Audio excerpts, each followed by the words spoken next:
You're watching an amazing podcast from an amazing podcast company. What's up, Mob Associates? Jimmy Naples here, back for another episode of Youngstown Mob Talk. Hey, I just want to thank everybody out there for listening and tuning into our show. Don't forget to like and subscribe to our YouTube channel. That's youtube.com/amazing podcast company. You can find all the episodes of Youngstown Mob Talk there. You can also find Vice Squad, Vegas Player, and various other content that we've created for you out there. Don't forget, if you haven't already, become a member of the group, Youngstown Mob on Facebook. All you have to do is search Youngstown Mob. You'll be able to find the group real easy. We have over 31,000 members. So please come and join us, become a part of our family. We really just enjoy what we do here. And we love, talking history of organized crime here in the Mahoning Valley. I just want to recap. We had part 1 from our organized crime task force files. So that video's out there. Make sure you check that out. And don't forget to leave some comments in there. Here we go. This is part 2. Check it out. The Organized Crime Task Force Files, Part 2. Who Bumped Off Junior Senzarino and Other Mob Family Matters. The facts from this story were compiled from information contained within investigative task force files from the Ohio Attorney General's Organized Crime Investigation Commission.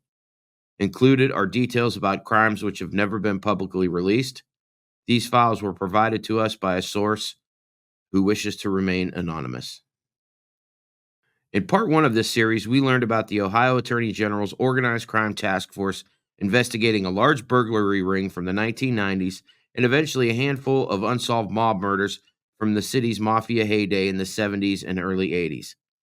It was during those earlier decades when the Youngstown area underworld was split between 2 groups. The Cleveland faction, represented by Ronnie, Charlie, and Orly Carabbia, against the Pittsburgh faction, headed by Jimmy Prado and Joey Naples. Each faction kicked up percentages of their monthly gambling income to mafia overlords in their respective sister cities. Territory of these groups was split up as such. The Carabbias controlled their hometown of Struthers and all of Trumbull County, while the Prado-Naples group ran the city of Youngstown and the rest of Mahoning County.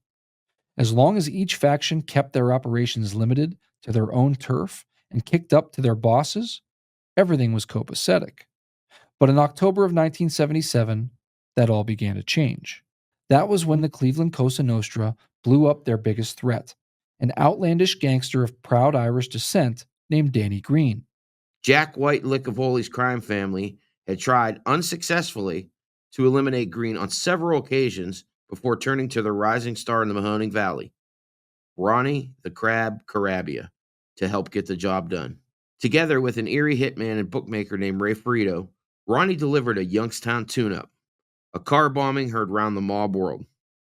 When Green parked his car in the lot of the Lyndhurst Plaza for a trip to the dentist, Ronnie and Ray planted another vehicle, rigged with explosives, beside Green's ride. Then upon exiting the dentist's office, Ronnie was the one to allegedly flip a switch on a remote and blow up the Irishman for good. Unfortunately for Ronnie, he and Frito were spotted at the scene by eyewitnesses and were later charged for the crime. Frito ended up flipping and becoming a witness for the prosecution, while Ronnie was found guilty and sentenced to life in prison. The 6 defendants are charged with conspiring to control organized crime in Northeast Ohio through murder and bribery. Ronnie Carabbia convicted and sentenced to life imprisonment for the bombing of Danny Green. The federal indictment charges that reputed Cleveland mob boss James Licavoli, Carabbia, and the others conspired to kill Green, former Teamster official John Nardi, and to bribe an FBI clerk for inside information. Federal investigators acknowledged that the conviction of Carabbia sparked the latest Mahoning Valley war for control of the Trumbull County rackets, with 9 dead and 2 unaccounted for in the last 3 years. Based upon the murder town days of the 1960s, it is a classic case, they say, of history repeating itself. Ronnie's absence left an immediate void in the Mahoning Valley's underworld. His brothers Charlie and Orly were left in charge of the family's operations, but they clearly lacked his leadership abilities. This presented an opportunity for Joey Naples to expand his operations into Trumbull County. According to the FBI, Naples gave the green light to a bookmaker named Charles Spider Grisham to start a protected gambling operation in Carabbia territory. Feeling empowered by his Pittsburgh connections, Grisham proceeded to humiliate a Carabbia ally, allegedly pulling a gun on the man and making him crawl on his hands and knees. This would wind up being a deadly mistake. Once Charlie Carabbia got wind of this public embarrassment, he ordered Joe DeRose to squash the spider, with Licavoli's express blessing. On December 3, 1978, Grisham was killed in the parking lot of his Howland apartment with a high-powered rifle. A little more than a month after Grisham's death, another Naples man was gunned down. James Pepys Canonico had become a trusted associate who acted as a bodyguard while serving time with Joey Naples in Allenwood, a federal prison in Pennsylvania. For his prison protection, Pepys was promised some gambling action upon parole. Once again, Joey Naples was giving away territory that wasn't his to give. The FBI says he convinced Canonico that since Ronnie Carabbia was out of the picture, Jack Licavoli was a washed-up old man who had too much to worry about to stand in their way. But just as Charles Grisham found out, the Cleveland family still had some muscle. On the night of January 11, 1979, Pepys took a fatal shotgun blast to the chest while returning to check in for the night at a halfway house on Market Street in Youngstown. 30. That is the number of people murdered in the city of Youngstown last year alone. And the sobering fact is that that figure is almost 53% higher than the previous year. In 1978, 19 homicides were reported within the city limits. The majority of them have already been solved. 31 homicides were reported in the city last year, including one justifiable homicide. 7 of those killings remain unsolved. The most notable falling under that category is the January 11th shooting death of area rackets figure James Pepys Canonico. Canonico was gunned down outside of a Market Street prisoner rehabilitation center known as an alternative. Indeed, the suspect remains at large, but police investigators admit that the books have not been closed on that investigation. You may ask why the sudden surge in violent deaths here in the city. Well, police investigators say many motives are spurred by either narcotics or theft. The city's police department has its hands full now, and it's a major battle it has to deal with. Some moves have been taken to battle the increase in violent crime. It's easy to spot more police officers cruising the streets of the Uptown District. In fact, a new police substation opened shortly after a brutal Market Street murder last summer. Mayor George Vukovich has pledged his support behind the department's efforts. The mayor admits that his #1 priority is to beef up the staff existing on the police force. But we should keep in mind that the Detective Bureau solved 24 of the 31 murders last year, and that's a pretty good batting average in anyone's book. Over the next 13 months, 4 more local mob associates were all found murdered. They included Robert Fury, an employee of Naples' Youngstown United Music, a prominent bookmaker, Jack Tobin, John Magda, who was a Naples associate and also a close friend of Joe DeRose, and Bobby DeCerbo, who at one time had been aligned with the Carabbias but was believed to have changed sides before he was killed. These hits were followed by the attempts on Joe DeRose and his girlfriend Cheryl Durkin, as well as the wounding of Sam Fossesca, both detailed in part 1 of this series. When do you think this sort of stuff is going to leave you? Probably never, because this is the way Youngstown is. They love it this way in this town. The politicians make more money. Do you believe everybody is corrupt here? 3/4 of them, yeah. If you're honest, you won't make it here. How do you know that? It's the law of average in this town. That brings us to October of 1980, and the next target in the crosshairs, Dominic Jr. Senzarino. All of the previously mentioned mob hits are officially considered unsolved cases, but the Organized Crime Task Force was actually able to get a conviction for the murder of Senzarino. Before we get to that, here's what we knew about him going into this research. Junior Senzarino was born in 1932 and was a familiar figure in local crime circles. His name appears frequently alongside the usual suspects of the day within the FBI's Cav bomb files of the 1960s. That's when federal agents were sent to Youngstown on orders of then U.S. Attorney General Robert F. Kennedy to investigate the tragic Cavallero car bombing. Senzarino was a gambler and a burglar who, according to Cleveland's super thief, Phil Christopher, was the first person to teach him how to crack safes. In celebrated true crime author Rick Perello's biography on Phil Christopher, Phil says Senzarino had what he called a jig, custom made to bolt onto the safe door to make it easier to drill into. Apparently, Jr. liked to mentor young crooks because he also worked with a young Joe DeRose Jr., albeit unsuccessfully.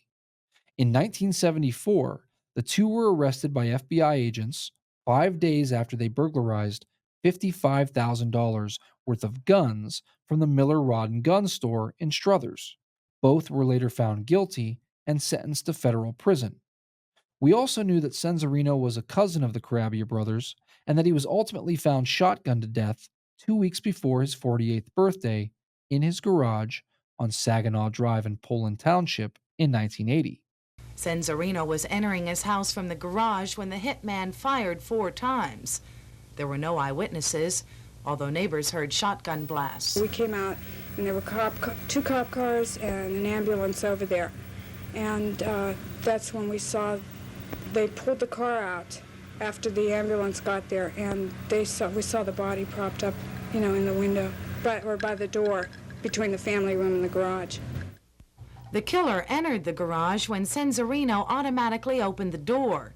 After hitting his target, the suspect dove through a window and was apparently cut by the glass. He ran behind the house where a blood-stained handkerchief was found. This morning, FBI agents and Poland Township police tracked the trail of blood through the field to Klingen Road, a few blocks away. You got a footprint sliding down over there, and you got one digging in right here. Right there in front of the book. Right there. There's one here. Yeah, that one slides down there, and then the next one comes up and digs in right over here, Gary. You got the same thing right in that back. Well, he went both ways. Right here, and he's standing there, and he's holding behind in case a car comes up the street so he can't see it. I've been waiting for the car. Maybe they had radio. The hitman probably waited to be picked up by the getaway car. A Poland Township cruiser patrolled the area shortly before the killing but spotted nothing unusual. According to Chief Lee Gooden, clues are few. We picked up some shotgun shells, and we did get recover some lead. We have some good footprints here, good tire tracks. It's something to go on. We have a little something anyhow. But not much. Not much. FBI agents wonder whether Senzarino's killing is related to the fact his cousin, Ron Carabbia, is now in jail and not personally controlling the area underworld. We're told retribution of some sort is obviously involved. In the last 20 months, there have been at least 8 so-called mob hits in the valley, some with the same pattern. None have been solved. Whoever killed Jr. left a messy scene behind. The killer waited for Senzarino to come home, and while he was pulling into his attached garage, the gunman snuck in behind his car. The garage door was closed, and as Senzarino exited his vehicle and headed toward the house, he was suddenly struck by a shotgun blast to the face and the shoulder, killing him instantly as he collapsed in a heap on the floor. The killer then made a mistake. They leapt through a window to escape from the garage, but sliced themselves open, leaving a blood splatter trail in their wake. Poland police would later find blood on the window curtain and on a handkerchief outside. Now, how did the Organized Crime Task Force find Junior's killer? It started with a tip from Charlie Treharn, who, as detailed in part 1 of this series, helped Sam Fossesca get rid of Joe DeRose and was convicted for that murder over 20 years later. In 2001, detectives were contacted by Treharn, who at that time was in protective custody while cooperating with the task force. Treharn proceeded to tell them about his interactions with a hitman for the Carabbias named Bob. About a week after Junior Senzarino's murder in 1980, Treharn says he was at a restaurant with Sam Fossesca, Joe DeRose, and this guy Bob, who had a bandage on his arm. Treharn claimed Bob was laughing and telling Joe DeRose that they have the same blood type and that the cops believed DeRose was responsible for rubbing out Senzarino. DeRose promptly went to the FBI, not to snitch on Bob, but to proclaim his innocence and show them that he had no lacerations and wasn't missing any blood. There's a good chance that we could have got him. I had to go right past him that night because I was in the immediate area, and I went right by the spot where he was picked up that night. If Dominic Senzarino's silencing had been dispatched as a shooting, Poland Police Chief Lee Gooden believes he could have caught the killer. Returning home October 2, 1980 from making rounds in Struthers, Senzarino automatically closed the garage door, trapping his killer inside. The hitman panicked, jumped through a window, and left a bloody trail traced the next day to a ditch off Klingon Road. Blood samples matched the rare type of 32-year-old Joe DeRose, a former Carabbia clan bodyguard who survived a May 1980 shooting, then disappeared a month ago after his father was mistakenly gunned down in February. A month after Senzarino's slaying, federal agents conducted a body search of DeRose and found scars from arm wounds Senzarino's hitman could have suffered. But since DeRose was previously shot in the arm, the finding was inconclusive. Physical evidence also hints of DeRose's style, a strange twist, since DeRose and Senzarino are suspected partners in the February 1980 killing of one-time Carabbia confidant Robert DeSerbo. Senzarino is a cousin of Carabbia's. I don't believe that the Carabbias had him put away. I do believe that from the information I've gathered along the way that there is some sort of a power struggle going on somewhere, either between here and Cleveland, or maybe even possibly the Pittsburgh area. Are you coming back with the name Joey Naples? Pardon? Joey Naples?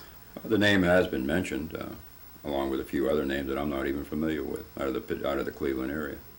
48-year-old Joey Naples of Youngstown was released from prison about the time the Carabbia clan was trying to recover from the imprisonment of Ron and the falling out with Cleveland's Licavoli family.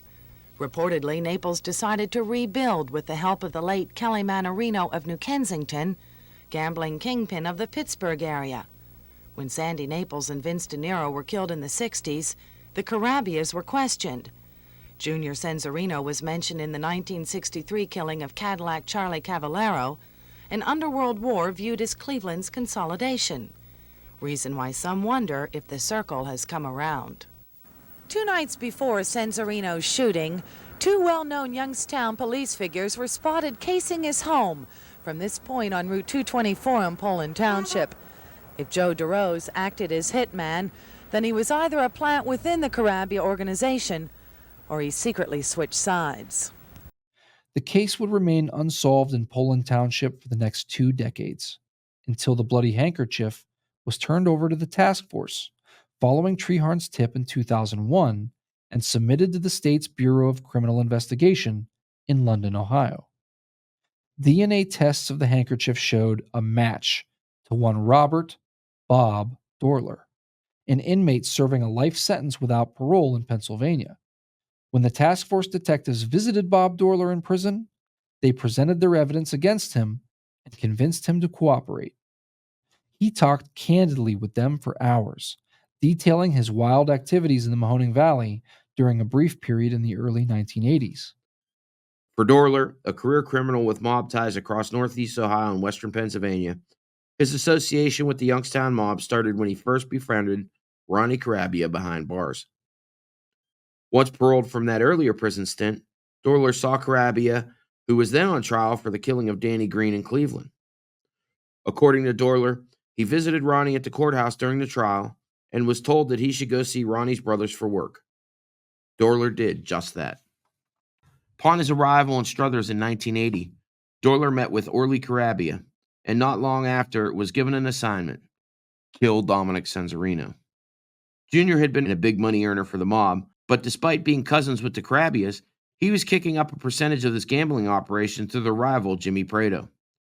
Dorler didn't care about familial associations. He was just in town for the work. Still, Orly made it a point to declare that Dorler was not Italian, and even if he did the job, he could never become a made man. This did not deter Bob Dorler.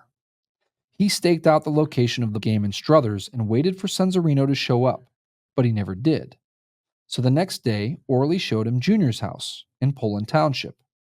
Dorler then acquired a sawed-off shotgun from an associate and waited outside the home on Saginaw Drive. When Senzarino arrived, Dorler slipped in behind his car and professionally dispatched his target, but he was in such a hurry to flee the scene that he dove out the window and cut himself up. Had he taken a few moments to compose himself, he may have found Senzarino's profits inside the car, or, at the very least, located the garage door opener. Instead, he sliced his arm open and nearly bled out during his escape. Dorler says he ran to the Carabbia's mother's house and waited for Orley to come out and get him. At that point, Orley paid him $1,000 in cash and told him to get out of town for a while. Dorler made it down to Columbus, where he finally sought medical attention and laid low for a few days before returning to the Mahoning Valley.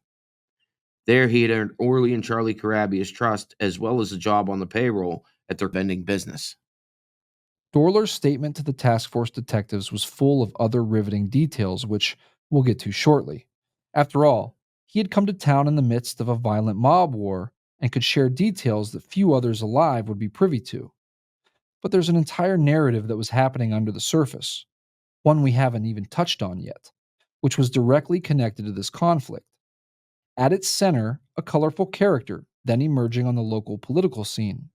He was a former high school football star at Cardinal Mooney, turned college quarterback at Pitt, who had returned to the Valley a decade prior and worked as an executive director of the Mahoning County Drug Program. His name was James Traficant, and in 1980, he threw his name into the hat as a candidate for Mahoning County Sheriff. In a town as corrupted by the mafia as Youngstown was, the county sheriff was traditionally a coveted position for wise guys to control. It's time to stop rubber stamping patronage in political deals. Together we can strike a blow against political bosses. At some point during Traficant's campaign, he was approached by the Carabbia brothers and bribed. The offer was simple: take the money, and if you become sheriff, leave our gambling joints alone. Traficant defied the odds, won the May Democratic primary with the Carabbia's support, and was then a shoo-in to win the November election. Charlie Carabbia made it known to his fellow gangsters that Jimbo was in the Carabbia's pocket. When Joey Naples approached Traficant, he was told he would have to go through Charlie Carabbia. This did not sit well with Naples, but together with Jimmy Prado, they would end up funneling the former football player $60,000 through the Carabbia brothers, who themselves gave Traficant another $103,000. Did you receive any money from one Joseph Naples? No, I did not. Did you return any money to one Charlie Carabbia to return to James Prado? Yes, I did, so I can arrest the whole damn town. Throughout 1980, and concurrent with bribing the flamboyant sheriff candidate, Prado and Naples wanted to eliminate Charlie Carabbia. Unfortunately for them, Charlie was in charge of Cleveland's gambling operations in the Mahoning Valley following Ronnie's arrest, and Cleveland wanted to make sure their monthly cut was unfazed. So, Licavoli talked with Charlie and told him to tone it down. By all accounts, Charlie did not listen. Again, Prado and Naples met with Licavoli and asked for permission to take out Charlie, this time telling the Cleveland boss that Carabbia was disparaging him as well. They also had doubts that Charlie delivered some of their bribes to Jim Traficant. These concerns, as well as Licavoli's own disappointment with Charlie, worked in Prado and Naples' favor. The FBI believes Licavoli had demanded a bigger cut of Carabbia's gambling profits, which Charlie refused. So this time, Licavoli told Prado and Naples he'd talk to Charlie once more, and if the trouble continued, they could do whatever they wanted with him. Licavoli's logic was that there was still one more Carabbia brother to work with, meaning no matter what happened to Charlie, Orley was completely off limits. On December 13, 1980, Charlie was contacted by Prado and Naples associate Lenny Strollo. He was to meet Strollo at the Stardust Motel in North Lima to discuss gambling operations in the Valley. According to summaries of FBI interviews provided to the task force, Strollo murdered Carabbia at this meeting and earned his button to become a made man in the Pittsburgh crime family. Carabbia's car was then towed and dumped in Cleveland. Naples would later tell Angelo Leonardo and Licavoli that whomever left Carabbia's car in Cleveland did so by mistake because they didn't realize where they were. With Charlie now out of the picture, Orley was the sole Crabb brother left on the street. Robert Dorler was working as Orley's de facto bodyguard and was teamed up with two other guys, Joe DeRose and Skinny Sam Fossesca. According to Dorler, the trio was summoned to the Cuyahoga County Jail shortly after Ronnie's guilty verdict in the Danny Green trial. On February 20th, 1981, while awaiting his transfer to prison, Ronnie gave Dorler, DeRose, and Fossesca simple instructions. Take out Joey Naples' crew, and then the Mahoning Valley's underworld would belong to them. But there were plenty of double crosses afoot. First, Sam Fossesca, fearing for his life, had made an arrangement with Naples to kill his pal DeRose and save himself. On top of that, Orly Carabbia had met with Joey Naples, Jimmy Prado, and Angelo Leonardo on several occasions at Prado's Calamar restaurant, where Orly was given the green light to manage gambling in Trumbull County as long as he did not object to the murders of DeRose and Fossesca. Caught in the middle of this tangled web was Robert Dorler. He began getting paranoid and didn't know who to trust. So he told the task force he began to secretly record his conversations with Orly Carabbia. On tape, Orly said he'd had a sit-down with the other side, during which it was hashed out that DeRose and Fossesca had to go, and that if Dorler left Youngstown and never returned, he could live. Once Dorler got this admission from Orly on tape, he took the recording to Joe DeRose and Sam Fossesca and played it for them. He says they were both clearly upset with Orly for stabbing them in the back. But DeRose was dead set on fulfilling his mission from Ronnie. If they eliminated the Naples crew first, Orly's side deal wouldn't matter. Fossesca, as detailed in part 1 of this series, would go on to make his own arrangement with Naples behind DeRose's back. By killing Joe himself, Sam's life was spared. After playing the tape for Joe and Sam, word got out that Dorler had recorded Orly. A confrontation ensued where Orly asked why Dorler had taped their conversation. Dorler let it be known that he didn't trust Orly and even brought up the trafficking recordings that Orly and Charlie Carabbia had made as a counterpoint. By the end of the heated conversation, Orly told Dorler that what was done, and if he left town, he would be unharmed. Not satisfied, Dorler went to Chillicothe, where he visited Ronnie Carabbia in prison. Dorler says Ronnie was very angry with Orly for what he'd done, telling Dorler, "I've made a lot of mistakes in my life. One of them was that I should have left this guy a truck driver," referring to his brother Orly. When the smoke finally cleared during this tumultuous time in Youngstown, Joe DeRose was eliminated. Orly was in charge of the Carabbia's territory. Joey Naples became the dominant mobster in town, and Dorler left the Mahoning Valley. Orly would eventually go to prison on charges of trafficking marijuana and later for bribery. He was never charged for his role in the murder of Dominic Senzarino. He died of natural causes April 3rd, 2021. Ronnie Carabbia was paroled for the killing of Danny Green in 2002. Mr. Carabbia, how does it feel to be out? Good. Feel good? He too would die of natural causes on December 22nd, 2021. Interestingly enough, the obituaries for both Orly and Ronnie name their other siblings, but not one another.